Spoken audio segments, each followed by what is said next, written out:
하구 여러분 안녕하십니까? 선교 해석학 10번째 강의 시간입니다. 오늘의 주제는 제9장 하나님의 회복 모델 희년에 대해서 함께 공부해 보도록 합니다. 우리가 앞서 연구한 출애굽은 성경이 의미하는 구속의 최초 형태와 내용을 가늠할 수 있게 해주지요. 출애굽은 역사상 이례적인 사건이었지만 하나님은 출애굽이 지닌 핵심적 원리가 이스라엘을 삶 가운데 구현되기를 원하셨습니다. 이스라엘은 경제적, 사회적 정의, 억압으로부터의 자유, 그리고 언약에 대한 충성과 예배를 통해 하나님을 인정하는 일에 계속 헌신해야 할 의무를 가지고 있었습니다. 하나님은 이 목적을 위해서 이스라엘의 구조와 제도와 법률이 담긴 율법을 주셨죠. 이러한 이스라엘의 율법에는 실제로 사람들을 가난하게 만드는 요인들을 구조적으로 해결할 수 있는 많은 항목들이 있었습니다. 그 율법에는 가난한 자들에게 돈을 빌려주어야 할 의무도 포함되어 있죠. 그러나 그런 의무와 더불어서 빌려주는 자들의 권력에 여러 가지 주요한 법적 제약이 가해지는 것을 또한 볼 수 있어요. 예를 든다면은 가난한 자들을 착취하는 이자를 금지하고 또 터무니없거나 생명을 위협하는 담보를 요구하거나 그런 것들을 금지했습니다. 그리고 부채를 탕감하고 노예를 풀어주는 안식년과 저당 잡힌 땅과 빚을 갚기 위해 노예가 된 가족을 구속하는 규정 등이라 할 수 있죠. 이 출애굽이 구속에 대한 하나님의 사상이었다면 오늘 우리의 주제인 이 희년은 회복에 대한 하나님의 사상이라 할 수 있겠습니다. 이 둘은 똑같이 총체적으로 나타나는 것을 볼 수 있어요. 다시 말한다면 희년 역시 인간의 사회적, 경제적 필요 전반에 대해 관심을 갖는다는 것입니다.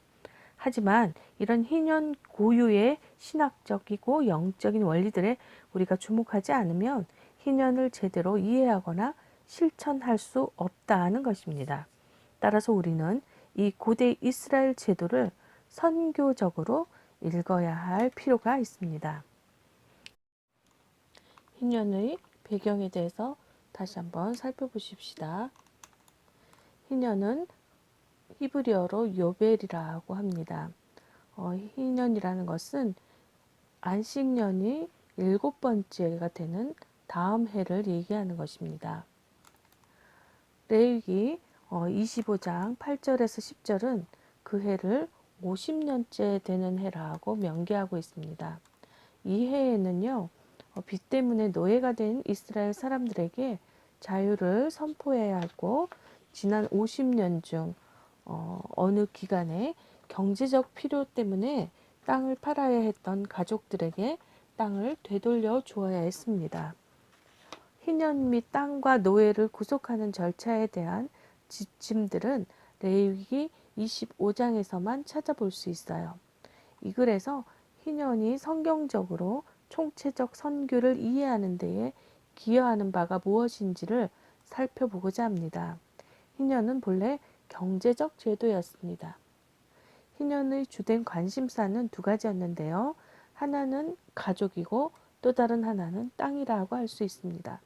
그러므로 희년은 이스라엘을 친족이라는 사회적 구조와 그 구조에 근거하고 있는 토지 보유라는 경제적 제도에 뿌리를 두고 있다고 할 수 있습니다. 이들은 또한 이스라엘 신앙에 있어서 신학적 차원을 갖고 있죠. 먼저 이 희년의 사회적 각도를 먼저 살펴보도록 합니다. 이스라엘의 친족 제도를 한번 보십시다. 이스라엘은 세 가지 종류의 친족으로 구성되어 있습니다. 바로 지파와 친족과 집입니다.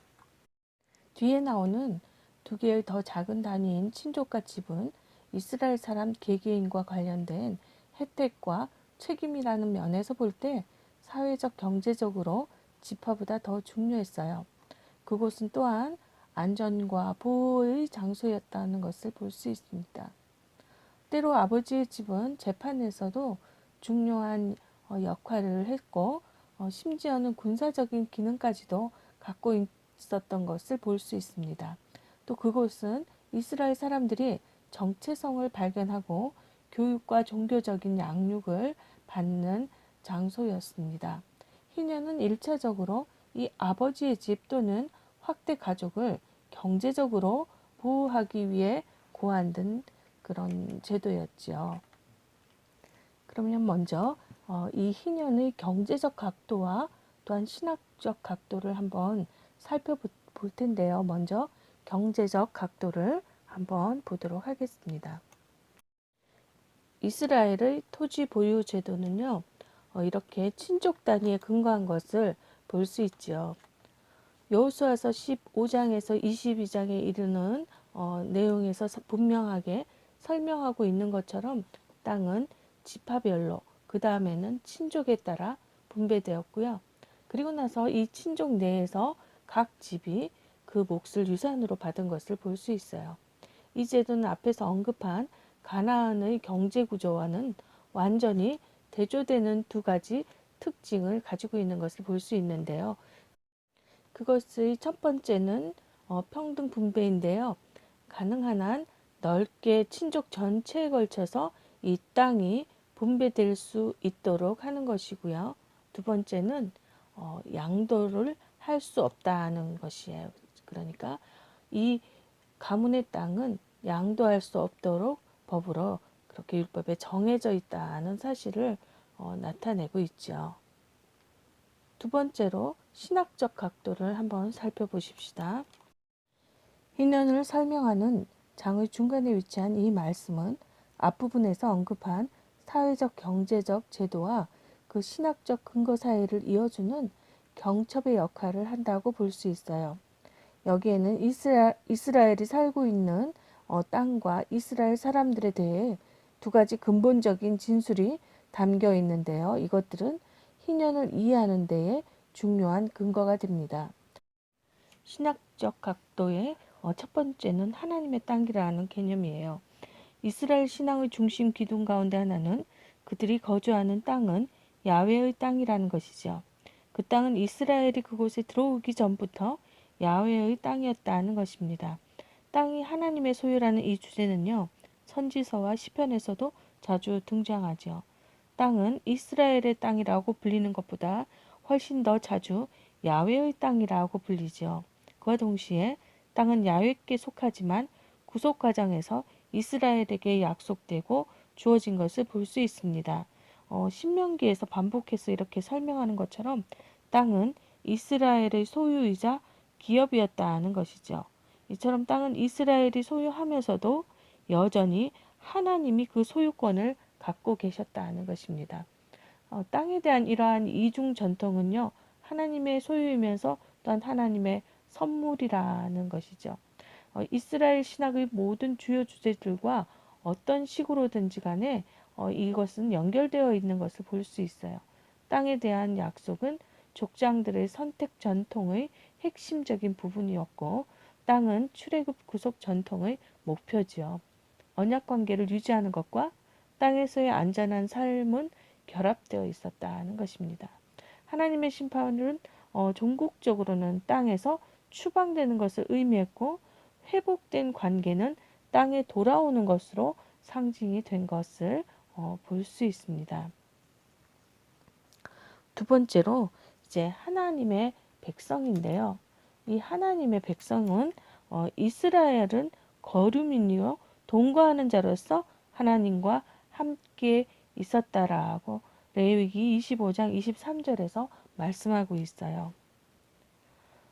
구약 성경에서 보통 이런 단어들은 이스라엘 사람들 가운데 거하지만 인종적으로 이스라엘 사람이 아닌 사람을 묘사하는 경우에 쓰인 것을 볼 수 있습니다.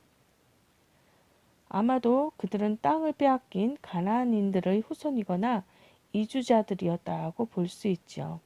이렇게 땅을 소유하지 못한 자들, 그들은 땅을 소유하고 있는 이스라엘의 집에 들어가서 일을 해주면서 또 노동자로서 장인으로서 살아간 것을 볼 수 있습니다. 이 게림 웨트샤빔으로 표현되는 거류민들은 이 이스라엘 법에서 특별한 보호의 대상으로 자주 언급되는 것을 볼 수 있습니다. 이 레위기 25장 23절의 요점은요. 하나님 앞에서 이스라엘의 사람들의 지위가 곧 그들에게 의존해서 사는 거류민들의 지위와 비슷하다라고 하는 것이에요. 따라서 이 단어들은 권리를 부인하는 것이 아니라 오히려 보호받는 의존 관계를 긍정하는 것을 볼 수 있습니다. 희년의 실제 규정에 대해서 한번 보십시다. 레위기 25장에서 희년의 규정은 땅에 대한 규정과 노예의 구속을 위한 규정과 얽혀 있는 것을 볼 수 있습니다. 레위기 25장의 구성은요. 1절에서 7절까지는 땅에 대한 안식년법으로 시작하고요. 그리고 나서 희년은 레위기 25장 8절에서 12절에서 7번째 안식년 다음 해인 50번째 해로 소개되고 있는 것을 볼 수 있습니다. 10절은 희년 제도 전체의 근본적인 이중 개념 즉 자유와 복귀를 소개하고 있죠. 구속과 희년의 실제적인 세부 사항들은 레위기 25장 25절부터 25장 끝까지 나와 있어요. 이 부분에서 세 단계의 가난이 소개되고 있는데요. 각각은 그에 따른 반응을 요구하고 있는 것을 볼 수 있습니다. 각 단계마다 맨 앞에 만일 내 형제가 가난하게 되어라는 문구가 나오는 것을 볼 수 있어요. 그러면 이 단계들을 한번 살펴보십시다. 첫 번째 단계는요. 레위기 25장 25절에서 28절입니다.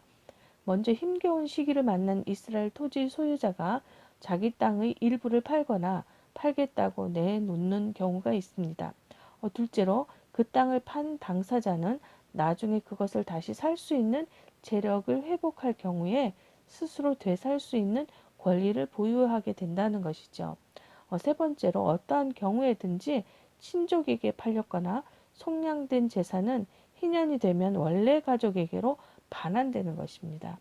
두 번째 단계를 봅시다. 레위기 25장 35절에서 38절입니다. 그 가난한 형제가 형편이 더 나빠져서 아마도 그런 식으로 여러 차례 땅을 판 이후에도 여전히 지불할 능력이 없다면 그런 경우에는 이자 없이 대부를 해주고 그 가난한 형제를 자기 집에 딸린 일꾼으로 두는 것이 그 친족의 의무가 된다고 볼 수 있죠. 3단계는 전반부와 후반부로 나뉘는데요. 레위기 25장 39절에서 43절을 보면 경제적으로 완전히 파산해서 가난한 그 친족이 더 이상 팔 땅도 대부를 받기 위해 내놓을 담보물도 전혀 없을 정도가 되었을 때 그와 그의 온 가족은 자신들을 더 부유한 친족에게 팔아 종으로 섬기게 되죠. 이 바람직하지 않은 상태는 단지 다음 희년 때까지만 유지되는 것이에요. 다시 말해서 그것은 한 세대 이상 지속되지 않는다는 것입니다. 후반부를 보십시다. 레위기 25장 47절에서 55절인데요. 만일 어떤 사람이 친족 범위를 벗어나서 이 빚의 굴레 속으로 들어가게 되었다면 전체 친족은 그 사람을 속량할 의무를 행사함으로써 전체 가족의 손실을 막아야 할 의무를 지게 된다는 것입니다. 이 속량의 조항과 희년 조항 사이에 두 가지 커다란 차이점이 있음을 볼 수 있는데 첫째로 그 시기라고 볼 수 있어요. 땅 혹은 사람들의 속량은 어느 때든지 지역별로 상황이 요구하는 대로 할 수 있는 의무였지만 희년은 100년에 두 차례 있는 민족적 행사였다는 것이에요. 두 번째는 목적이에요. 속량의 주목적은 친족의 땅과 사람을 보전하는 것이었지만 희년의 주요 수혜자는 더 적은 집 혹은 아버지의 집이었다는 것이죠. 이 희년의 일차적 목적은 가족과 토지가 묶은 가장 작은 단위들이 비교적 평등하고 독립적으로 생존할 수 있는 다가구 토지 부유 사회 경제 구조를 보전하는 것이었죠.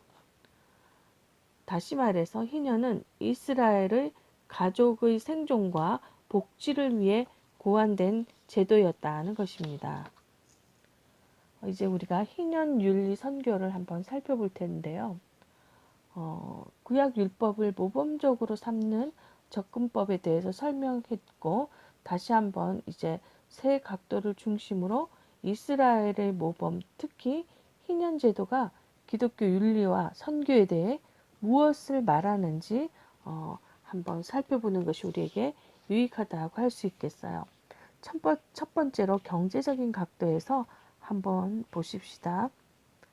희년은 평등한 토지 분배에 근거한 토지 보유 형태를 보호하기 위해서, 그리고 소수의 부자들의 손에 소유가 집중되는 것을 예방하기 위한 제도죠. 이것은 하나님이 인류에게 온 세상의 땅을 주셨으며 인간은 그 자원의 보호자라는 광범위한 창조 원리를 나타내고 있어요. 이 희년 제도는 어떤 재분배가 아니라 그것을 회복하는 것이었습니다. 희년은 빵을 나누어 주거나 자선을 베푸는 것이 아니라 가족에게 자신들의 힘으로 살아갈 수 있는 기회와 자원을 제공하는 회복의 제도지요. 희년은 사람들이 생활력을 갖고 사회의 유익을 위해 공동체의 경제 생활에 참여할 수 있는 능력을 회복시키는 것이라는 겁니다. 그 안에는 윤리적이고 선교적인 적절성이 둘 다 포함되어 있는 것을 볼 수 있습니다. 두 번째로 사회적 각도를 살펴볼 텐데요. 이것은 가족의 생존 능력이라는 관점입니다. 희년은 가족이라는 단위에 대한 실제적인 관심을 구현하는 것을 볼 수 있는데요. 이스라엘의 경우 이것은 확대 가족, 즉 아버지의 집을 의미합니다. 그것은 부계를 중심으로 살고 있는 제일 윗대 조상으로부터 내려온 관련 핵가족들의 꽤 큰 집단으로 3대 혹은 4대까지 포함하는 것을 볼 수 있습니다. 이 확대 가족은요, 이스라엘의 친족 구조에서 가장 작은 단위였어요. 그리고 그것은 이스라엘 개개인의 정체성과 지위와 책임과 안전의 중심이었다고 볼 수 있습니다. 희년이 보호하고 필요할 경우에 주기적으로 회복하고자 했던 것은 바로 이 사회적 단위인 확대 가족이었다는 겁니다. 희년은 매우 실제적이고 근본적인 사회 경제적 방법으로 그 목표를 추구하고 있습니다. 희년은 가족들의 경제적 생존 능력을 유지하거나 회복시켜 줌으로써 가족들에게 사회적 존엄과 참여를 회복시키는 것을 목표로 삼은 것입니다. 그러한 원칙과 목적은 분명 복지법 제정이나 실로 사회 경제적 의미를 지니는 모든 법률 제정과 무관하지 않다고 볼 수 있죠. 세 번째로 신학적 각도를 한번 살펴보십시다. 희년은 이스라엘 신앙의 몇 가지 중심적 주장들에 근거하고 있는 것을 볼 수 있는데요. 따라서 기독교 윤리와 선교에 대한 희년의 적절성을 평가해 볼 때에 이 주장들의 중요성을 간과하지 않아야 한다는 것입니다. 레위기 25장에는 다음과 같은 요점들이 두드러지게 나타나는 것을 볼 수 있습니다. 첫 번째로 다른 안식년 규정들처럼 희년은 시간과 자연에 대한 하나님의 주권을 선포한다는 겁니다. 희년 때 휴경하는 것은 자연 질서에 복을 명령하시고 그럼으로써 당신의 기본적인 필요를 채우실 수 있는 그런 분이신 하나님의 섭리에 대한 믿음을 요구한다는 것이죠. 희년법의 또 다른 동기는 하나님의 역사적 구속행위, 즉 출애굽과 그것이 이스라엘의 의미했던 모든 것에 대한 지식에 거듭 호소하는 것을 통해 알 수 있습니다. 이 역사적 차원의 제의적이고 현재적인 용서의 경험이 더해졌다 하는 것을 볼 수 있죠. 또 희년에 내장된 미래의 희망에는 하나님이 인류와 자연을 본래의 목적에 맞게 최종적으로 회복시키실 것이라는 종말론적인 희망이 섞여 있는 것을 볼 수 있습니다. 그러므로 희년 모델을 적용하는 것은 사람들이 하나님의 주권에 순종하고 하나님의 섭리를 신뢰하고 하나님의 구속 활동에 대한 이야기를 알고 하나님이 주시는 희생적인 속죄를 개인적으로 경험하고 하나님의 정의를 실천하고 미래에 대한 하나님의 약속에 그들의 소망을 둘 것을 요구한다는 것이죠. 희년의 사회 경제적 법의 근저를 이루는 신학은 하나님 나라에 대한 선포의 근저를 이루는 신학과 동일하다는 것입니다. 희년 모델의 총체성은 교회의 전도적 선교, 개인적, 사회적 윤리 및 미래의 희망이 지닌 총체성을 포괄한다고 볼 수 있습니다. 자, 희년 미래의 희망인 예수님을 한번 살펴보십시다. 희년의 미래 지향은 또한 그것이 예수님에게 끼친 영향을 이해하는 가교의 역할을 하는 겁니다. 그리고 그것은 우리가 주장하는 총체적 선교관이 신약에서 어떻게 나타나는가 하는 문제를 잘 이해하도록 도와준다는 것입니다. 고대 이스라엘에서 순전히 경제적인 수준에서만 살펴보아도 희년에는 미래적 차원이 그 안에 내재되어 있었다는 것을 볼 수 있습니다. 희년을 기대하는 것은 현재의 모든 경제적 가치에 이 토지에 대한 잠정적 가격을 포함해서요, 영향을 미치게끔 되어 있다는 것이죠. 희년은 또한 불의한 사회관계의 일시적인 한계를 설정했고요. 희년은 변화에 대한 희망을 가져왔지요. 그래서 이 희년은 나팔 소리와 함께 선포된 것을 볼 수 있습니다. 이 나팔 소리와 함께 선포된다는 것은 하나님의 결정적인 행위를 알릴 때 사용되는 도구라는 것이에요. 희년은 두 가지 주요한 의미를 지니고 있는데요. 하나는 해방과 자유이고 또 다른 하나는 복귀와 회복이라는 것입니다. 이 두 가지는 모두 희년의 경제적 장치 자체로부터 더 광범위하게 비유적으로 적용될 수 있었지요. 이사야서 후반부에서는요, 이 희년의 이미지가 많이 나타나는 것을 볼 수 있어요. 야훼의 종이 수행하는 선교에는 하나님의 백성을 위한 그분의 회복 계획을 드러내는 요소가 강하게 나타나고 있죠. 구약의 희년은 윤리적으로 적용될 뿐 아니라 이미 종말론적 이미지로도 사용되고 있는 것을 보여주고 있어요. 그럼 예수님을 내다봄이라는 주제를 한번 볼까요? 예수님은 어떻게 희년 제도를 받아들이셨으며 또 신약은 예수님이 시작한 성취의 시대에 그것을 어떻게 적용했는가? 다시 말해서 희년은 예수님이 성취하신 구약의 많은 약속들과 어떤 관계성이 있는가라는 질문을 한번 해보십시다. 예수님은 하나님의 종말론적 통치가 임박했음을 선언하셨지요.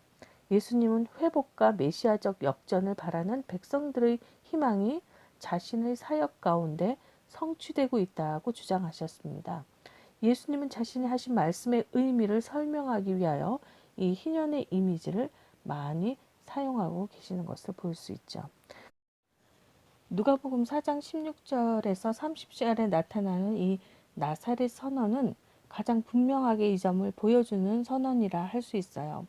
그것은 예수님의 개인적 사명 선언문이라고 보아도 무방하죠.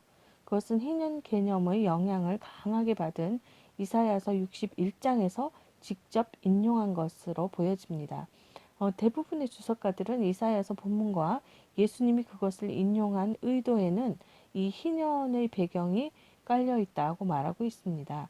분명 그러한 사실은 이러한 성경을 읽고 그것이 실현되었다고 주장하시면서 예수님이 제시하신 선교의 총체적인 차원이 있음을 보여주는 것이죠. 그래서 누가는 이 희년 언어를 화려한 비유나 영적 알레고리로 해석하는 것을 용납하지 않을 것이에요. 예수님은 그분이 선포하신 희년을 성취하신 분입니다. 예수님의 급진적인 선교는 구약의 희년 선포에서 발견되는 바로 그 하나님의 선교였다는 것입니다. 그것은 누가복음에서 네 가지 측면을 통해 총체적으로 제시되는 것을 볼 수 있죠. 첫 번째, 그것은 선포되고 또한 실행되고, 두 번째, 그것은 영적이고 또한 육체적인 것이며, 세 번째, 그것은 이스라엘과 또한 열방을 위한 것이고, 마지막으로 그것은 현재적이고 또한 종말론적이라고 제시하는 것을 볼 수 있어요. 로버트 슬로안과 샤론 린지는 예수님의 사상에 이 희년이 끼친 영향을 보여주는 다른 예들을 소개하고 있는데요. 슬로안은 예수님이 이 자유라는 단어를 사용할 때 영적인 죄 사함과 실제 빚을 문자적으로 재정적으로 탕감해 주는 것 둘 다를 뜻했다고 지적하고 있어요. 그래서 예수님이 하나님 나라에 대한 윤리적 반응과 관련해서 도전하신 것에는 경제적 탕감이라는 이 희년의 원 배경이 그대로 담겨져 있다고 말을 하고 있죠. 린지는 복음서 이야기와 예수님의 가르침 여기저기에서 흩어져 있는 이 희년의 이미지들을 추적하고 있는데요. 산상수훈에서 세례 요한에 대한 예수님의 반응에서 또 잔치 비유에서 용서에 대한 여러 이야기들에서 그러한 특히 빚에 대한 가르침에 희년이 반영되어 있다고 말하고 있어요. 이렇게 우리들은 신약에서도 여러 증거들을 찾아볼 수 있고요. 그것은 구약에서 이미 살펴본 유형을 따른다는 것을 볼 수 있습니다. 이런 명시적인 언급과 암시적인 영향에 비춰보면 희년은 미래의 희망의 상징이면서 또한 현재의 윤리적 요구로 사용된다는 것을 볼 수 있지요. 사도행전은 이제 초대교회도 이와 비슷하게 미래에 대한 기대와 현재의 윤리적 반응을 결합시키고 있음을 보여주죠. 종말론적 회복을 뜻하는 희년의 개념은 완전한 회복이라는 독특한 개념에서 찾아볼 수 있어요. 여기에서 사용된 단어인 아포카타스타시스라는 이 희귀한 단어는 사도행전 1장 6절과 3장 21절에서 나오는데요. 그것은 이스라엘과 만물에 대한 하나님의 최종적인 회복을 의미한다고 보여주죠. 또한 베드로도 희년의 희망 즉 회복이 지닌 핵심을 취해서 그것을 단순히 농부에게 땅을 돌려주는 것에 적용시키는 것이 아니라 도래하는 메시아를 통해 창조 세계 전체가 회복되는 것에 이것을 적용시키는 것을 볼 수 있죠. 이렇게 메시아와 성령 안에 있는 새로운 생명의 시대는 희년 및 그와 관련된 안식년 제도를 반영하는 관점에서 묘사되고 있는 것을 볼 수 있습니다. 그리고 놀라운 것은 이 초대 교회는 그냥 앉아서 이런 미래의 희망이 일어나기를 기다리지 않고 오히려 그들이 더욱 적극적으로 이런 서로의 경제적인 도움을 주고 희년 이상의 실천을 통해서 그들 중에 가난한 사람이 없다는 진술이 나올 정도로 이 종말의 시대를 살아가는 이 초대교회 성도들은 성령의 종말론적 시대를 구현하는 그런 실천적인 삶을 살았던 것을 우리가 볼 수 있죠.